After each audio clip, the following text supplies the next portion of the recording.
Thanks for being here, everybody. Was here a year ago, just as Founders was getting going, and we've it's been a lot of progress since then. So happy to be back and doing a presentation this time and able to go through kind of some of the progress we made, some of the new discoveries we've made, and talk about kind of what we've got coming up in the future as well. So Antino project, we're a gold exploration property in Suriname. Suriname's in the Guiana Shield, which is the northeastern corner of South America. We've got a 200 square kilometer, 20,000 hectare land package in the southeast portion of the country. And that's exploitation concessions that give us the ability to do really any mineral exploration or work on the property that we want to going forward. We're building off of a pretty impressive kind of historical data set that's been compiled and worked through 32,000 meters of historic drilling, but also a long history of mining, over 500,000 ounces of historic production, which, when you take into account the 20 to 30% typical recovery that artisanal miners see in this area, right away points to 2 million ounces plus that have been moved on the property, much of which is actually still in the tailings, really. And we have some pretty impressive results from that stuff as well. Ourselves, we got going just in the end of June last year, so we're a little less than a year since we started drilling.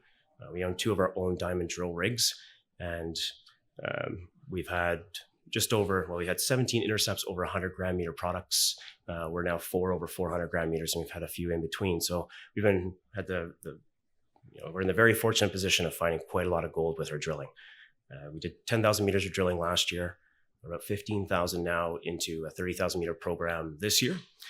We also have some upcoming geophysical surveys, including airborne EM, and a number of other things to kind of further grow the exploration pipeline outside of the discoveries we've recently made and the areas that we're working right now. So another couple of new things, just talking about the Founders Metals team.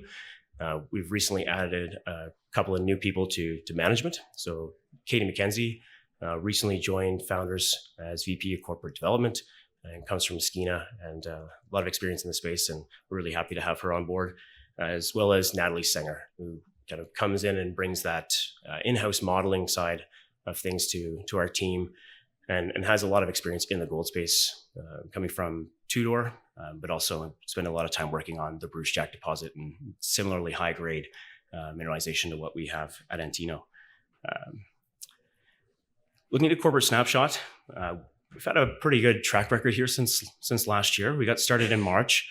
We did a 20-cent concurrent financing with closing the deal on the property. We followed that up with a strategic investment from Dynamic Funds at 40 cents. At that point with no warrant. And November did a bought deal with Bank of Montreal at 80 cents. And then just recently we closed a $10 million private placement at $1.60. So it's not intentional, but the double every time is nice to see. Shares outstanding, 69 million shares out. Working capital, a little over $12 million right now with the recent raise.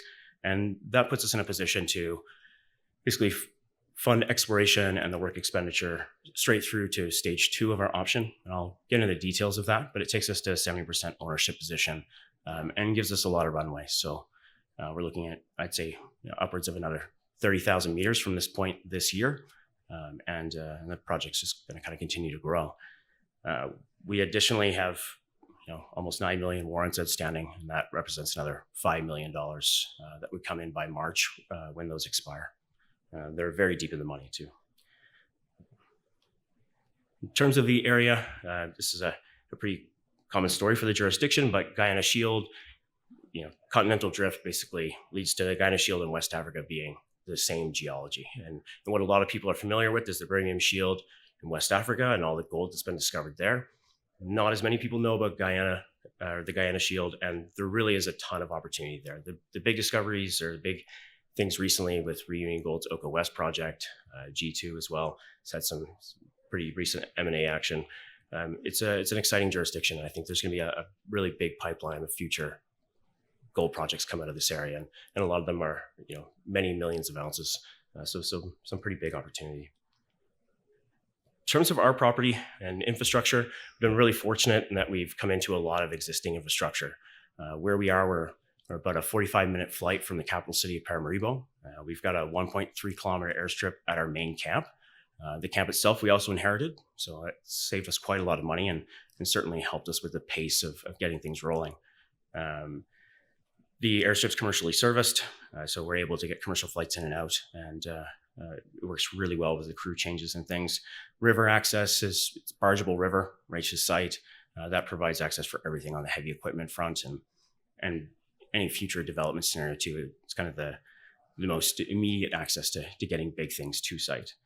On the property, there's road access to all of the major target areas. And we're situated right on the French Guiana border, about 10 kilometers away from the Yao gold deposit as well. So we're also working in an area that has had some big discoveries and has had a lot of historic mining. I also mentioned the Yao deposit too, because the fellow did his PhD on that deposit and basically the same rocks that we're in.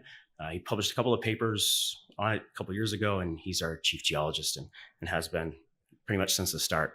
It's helped a lot with our understanding of the deposit and moving things forward quickly.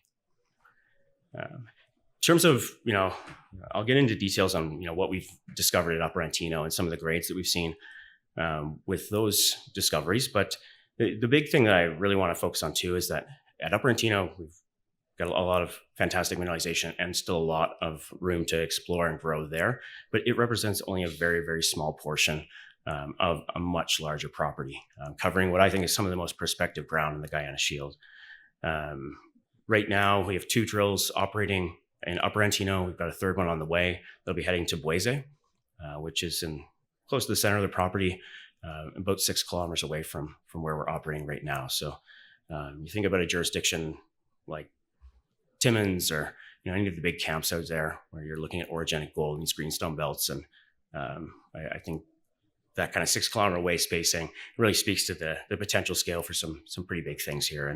And number of really impressive targets from the historic work, but also the work that we've done ourselves. We've generated quite a number of big targets out and away from the historic discoveries or historic mineralization.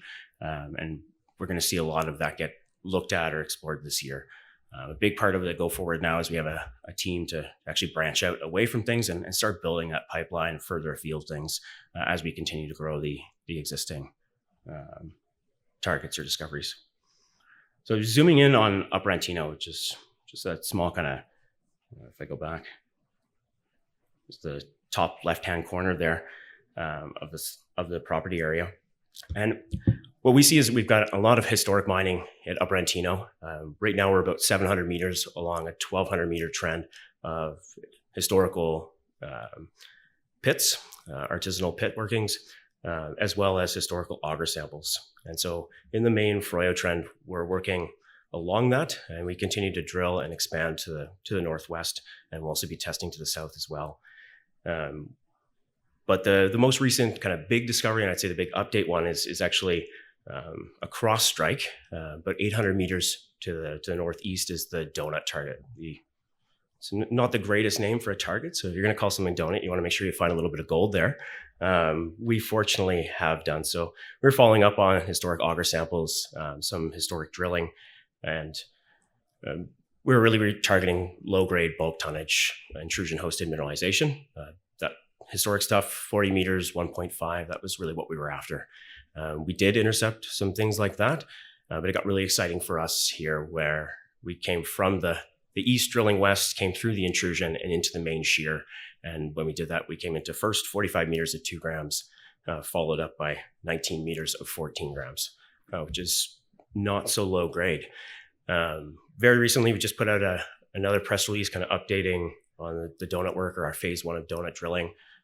We reported another 8 meters of 6.6 grams per ton along strike from those 2 big hits, and as well as discovering another kind of sub-parallel shear zone to that with upwards of 200 meters of strike so far from 4 holes where we've hit it, widths, mineralization up to 22 meters, and really a lot to follow up there and a lot to grow on. And this is not a long section, this is a cross section. And so that's 800 meters apart. Basically the donut structure and Froyo wind up being shear zones on the limbs of a much larger fold. So the core of that fold, or the hinge, winds up being right in the middle, and there's been very little exploration work done there. And we've got some upcoming drilling in that part of the property. Yeah, looking forward to those results. It's an area that our team is very excited about. Kind of next, and just to bounce back to give you the where are we? Kind of just going to jump down to Buisse. That's the next thing coming up for us. We've got a drill. Our third rig is almost to site. A couple weeks from now, we'll be starting a drill down at Buisse. I have a lot of people are very excited about results coming out of here. I've done a lot of property tours recently, and this winds up being people's favorite project overall. And I think that's really because of the scale potential that it represents. So intrusion-hosted target. The intrusive rocks have been uncovered by artisanal mining. So these exposures didn't exist when past explorers were there, and it wasn't really what they were targeting either. So got a lot of upside there. We've done some of our own trench work and channel sampling. We've 11 meters of 2.4 with a meter of 113 grams per ton on top of that. And then another channel of our own with 22 meters of 4 grams. But there's also some historic intervals in the 19 meters to 20 grams kind of thing. So some really fantastic intervals down there, and it speaks to potential, real scale. And even when you're there, you have that sense of being in, what could be an open pit type project. And so we're looking forward to getting down there, testing the strike extent of that intrusion hosted mineralization, and really defining the scale of this and looking at it as a bulk tonnage target with some high grade mineralization in high strain zones or along the margins of these intrusions as well. Coming back to the option piece and progress. With our option agreement, we've now completed the work commitment for stage 1, and we'll be completing the exercise of stage 1 here in the next little while. With the financing we've just completed, we're now fully funded to come through stage 2, especially with the warrant money coming in. That sees us through stage 2 of the option and to 70% ownership in the property. So we've got a lot of runway ahead of us. In terms of upcoming catalysts, really, we've submitted metallurgical samples, so we'll have some results coming up for that work for the Froyo zone in Upper Antino, as well as some of the tailings that we have, where we have grades up to 9 grams per ton in our tails, average grades in some areas over several dozen samples of 3 grams per ton. After that, drilling for us, we've got 2 to 3 week turnaround time on assays. So with the financing behind us, we'll be returning to a pace that we'd maintained for quite some time, and that's every 2 to 3 weeks getting drill results out to people and keeping people just regularly updated on the progress of operations on the property. With the third rig coming in, that pace should increase even more, and we'll have news coming in from a number of different areas on the property. So there'll be a lot there. We're also looking to expand concessions around us and hope to have some news on that front as well in the not too distant future. Maybe I'll leave it there, and if there's any questions. The government strategy or government situation. Geez, I feel important now. What's the government like? Is there 2 questions really? You mentioned artisanal mining, so you had to deal with the artisanal miners presumably. And what's the government's view in terms of mining generally, open pit in particular? So very mining friendly jurisdiction. In terms of the government's view on mining, gold mining represents an enormous portion of their export or their economy in general. So both Rosebel and Marion, so Marion's the Newmont mine, got going in 2016, full production 2019. That's open pit operation. Rosebel is an open pit operation that's been running for, I think, close to 20 years now. So no issues with open pit mining in the country. As far as the government itself, also, pro mining, but also, pro our development or our work in the interior specifically. I met with the president cabinet just a couple of months ago, and that conversation was largely about, how can we work together on, building more in the interior and kind of adding to the base out there. We've got a partnership established for health clinic, police station, on site at our main camp with the government. So really supportive overall has been our experience. All right. Yeah. Thanks very much.